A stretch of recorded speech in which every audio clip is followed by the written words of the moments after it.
铅笔基地公开，新单位出现，现场创造大铅笔，或许这就是他们的起源。秘密避难场所里面竟有不少人类幸存，他们是最后一批所指何意？位置泄露，传送通道打开，他们将消灭这里的人，以此来摆脱将来的威胁。Hey guys， 记者们 here， 欢迎收看我的频道。时钟多元宇宙4集第2部分发布了，这集所展示的内容无疑是震撼的，或许这就是为什么10号震怒的原因。请大家跟我重新回顾剧集，我将尽可能盘点解析理论其中细节。看前警戒，视频内容难保有所谓过度解读猜测，请理性看待问题并积极参与讨论。在正式开始之前，希望大家可以给我点个小小的赞。剧集开始是回放了第6集的画面，泰坦时钟因为解救他的监控频繁使用时间能力，导致发热严重，最终战败被俘。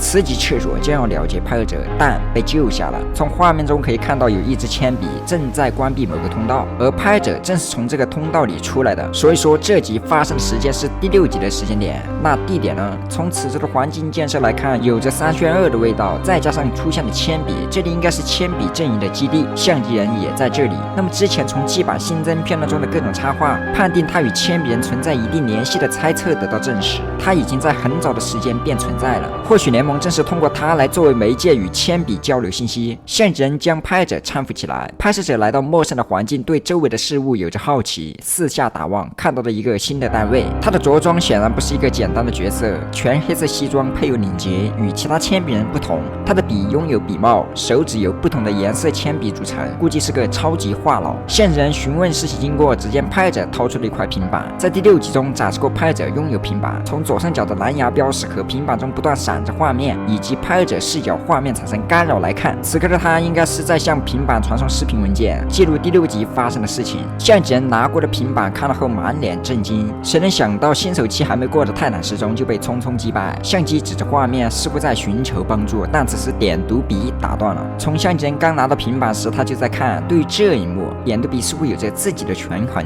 从他的对话中可以得知，铅笔阵营此时的人数很少，如果加入联盟间的斗争，获胜的希望十分的渺茫，所以在他们克隆出更多的铅笔人之前，无法伸出援手。听到这些话后，相机人摇头。联盟与赤友间的战斗充满曲折，没有意义上的爽文情节，他们都在为最终的胜利斗智斗勇。而这位蓝色笔帽的铅笔人很快就为我们展示出了如何画出一个单位。他就像一名演奏家，指挥着2根大号的铅笔在一块看似画板的地板上表演。在他的一系列操作下，很快就出现了一个单位，是大铅笔。随着这名艺术家在大铅笔的头上画上了一道绿色的线条加一点缀，大铅笔就活了过来。这个绿线应该是除了这个蓝帽铅笔人外所有铅笔的共同点，但表现的形式有不同。大铅笔是头上有一块绿条，大钢笔是一个绿圈，点读笔则是绿灯儿，普通铅笔也是绿条。难道这是署名，用于表示这些是他创造的？这很难猜测。无论如何，之前我在28集的解析铅笔人是人造人的猜测，显然在此刻得到了证实。这名铅笔艺术家在这里展示造人的经过，应该是表示他们一直都在努力，但是要创造一定规模的大军，就像28集这样多的人数，还需要很多时间。从28集他们首次正式出现到6集来算，相当于他们用了22集的时间，已经差不多可以跟泰坦时钟的离线时间达到了。这应该就是铅笔人的起源，但仍然有着疑问。假设他们是通过人造人出现，那第一个铅笔是谁，又是怎么来的呢？从目前来看，这个艺术家很像是第一个铅笔人，由他逐个创造类似大铅笔这样的中型单位，再细胞分裂一个造一个，由此来产生更多的。就比如大钢笔也能通过画画来获取物件，不排除他们到泰坦才是究极画手的可能，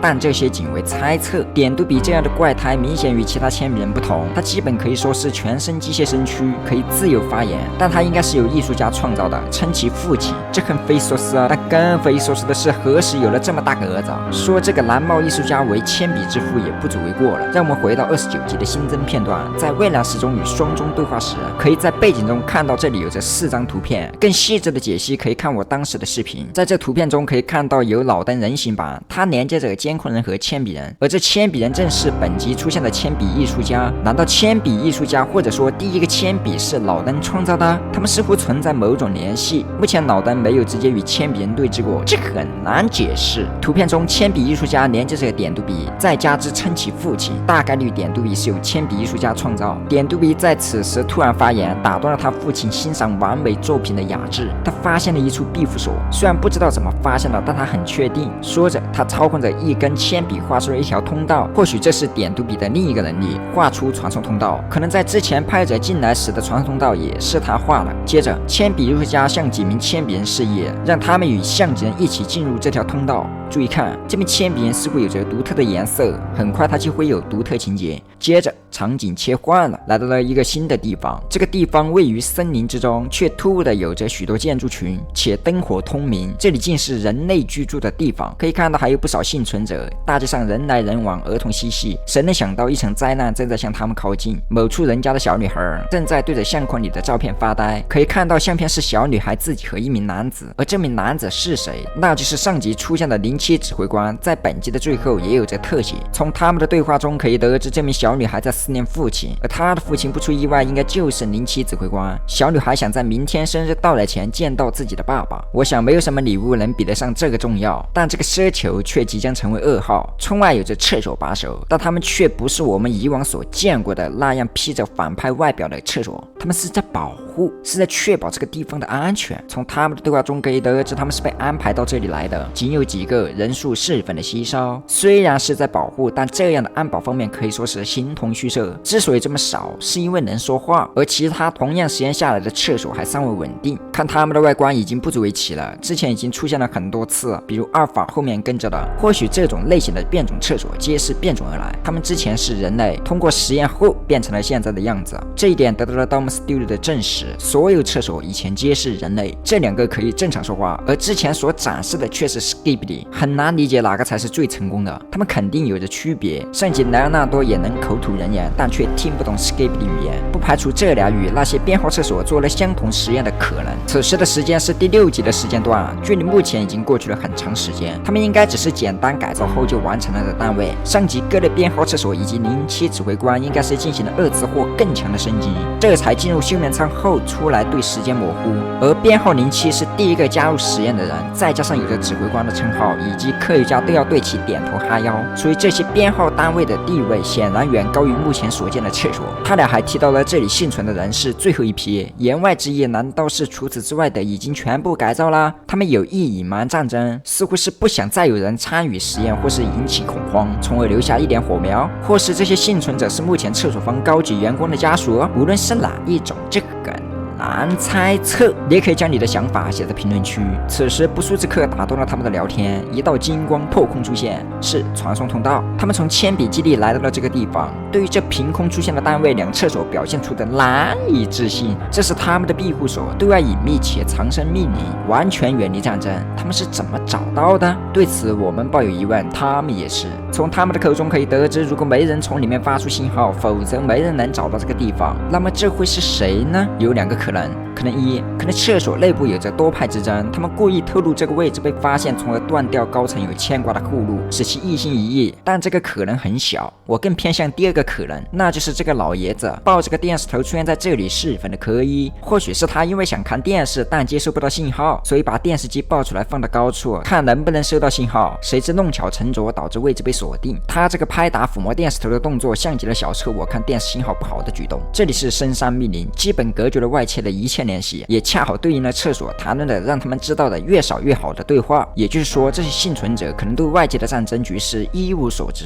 铅笔人发现了这个地方，敌人见面沸脉眼红，拉枪上膛直接开战。但厕所的攻击打在铅笔人身上，仿佛就在打在纸张上一样，基本没有什么效果。这位独特的黑领铅笔人甚至边打边自我画画修复。注意看，铅笔人并不是无法被嘎掉，他们也有弱点。可以看到，这位铅笔人在设计时被命中头部，导致铅笔里的笔芯没有了，而后消失在了地板上，所以他们头部的笔芯应该才是弱点。接着，这位老爷子手持武器上前攻击点读笔，但点读笔的机械身躯完全可以防御，很快便实现了反嘎。又是这个老爷子，他会使用武器，所以更让我坚定了这些幸存者是厕所高级特工的家属。点读笔看到这一幕，他很惊讶，面前的对手并没有他想象那么强，他以为这也是厕所，但表现出的能力与那些自毁式攻击的厕所大相径庭。他下令将庇护所所有人集合起来。画面面给到了一位人类，他在巷子中逃离着铅笔人的搜捕。奇怪的是，他的视角是红色的，并在他的视角里出现的铅笔人完全与我们所见的铅笔人不同。或许此刻用了代入的手法，加上了滤镜，我们被带入了人类的视角，在他的视角里，铅笔人就是敌人。对于这样未知的敌人，他充满恐惧和慌张，臆想出了诸多与实际不符的场景。例如，这里的街道整体变成了红色，且上方有着浮灯，巷角里遍地是铅笔头击穿的骷髅，而他身后的铅笔人就像是在追魂索命一般。但回到正常视角，可以看到黑领铅笔人并没有红色视角那样，反而是试探性的靠近。还记得之前的创作者问答吗？对于这场战争，所有人都没有好坏之分，不能加以定义，包括厕所和联盟。此刻所有人都在逃离，但他们都无法逃离，除了一个小女孩外，最终被集合在了一处，就像审视犯人一般，使这里的人全部蹲了下去。象棋人与点读笔开始交流，从点读笔的回话中可以得知，象棋人应该是在解释这些人是人类，他们对于联盟的战争不会有害，或者说他们不会参与联盟间的战斗。但点读笔并没有见过人类，在他的系统中没有存在这样的数据，所以这些人全部被点读笔列为了威胁。他不同意象棋人的看法，并很快以无论是人还是厕所，强者还是弱者都没有完全无害的东西存在为理由，避免未来因此产生问题，从而点读笔做出了一个惊人的决定：消灭所有。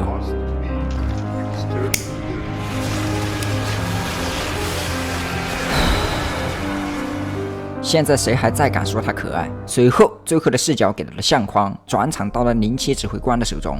很明显，这是他的女儿。他在这件事情中失去了家人，可能其他编号厕所也是，所以10号才会对铅笔人成见很大，表现得非常愤怒。但这场事故并不是所有人遇难，小女孩成了这场灾难的幸存者。这集解惑了之前的许多疑问，例如还有在第8季新增片段中，很多情节都能在这集得到对应。我们一个一个来看。首先是象棋人的噩梦，从这个镜头被覆盖了整个镜面来看，应该是那些人的血渍。背景中充满了加特林的声音，正是点读笔在开火，而这段经历成了象棋人的心结。那床上被褥中的人是谁？答案也有了，我想是小女孩无疑了，她应该是唯一的幸存者。象棋人收留了她，之所以用被褥蜷缩起来，应该是因为她害怕。他基本目睹了点读笔的所作所为，心灵上的打击可能会促使他成为一个关键人物，用于连接07或厕所和联盟的一条线索。这一点也得到了 Dom Studio 的证实。在未来中，小女孩会成为一个重要角色。然后是墙壁上的画，这张图的摩斯密码翻译过来是抱歉。之前我们难以理解其中的意思，原来是在为那场灾难的发生表示致歉。对于点读笔，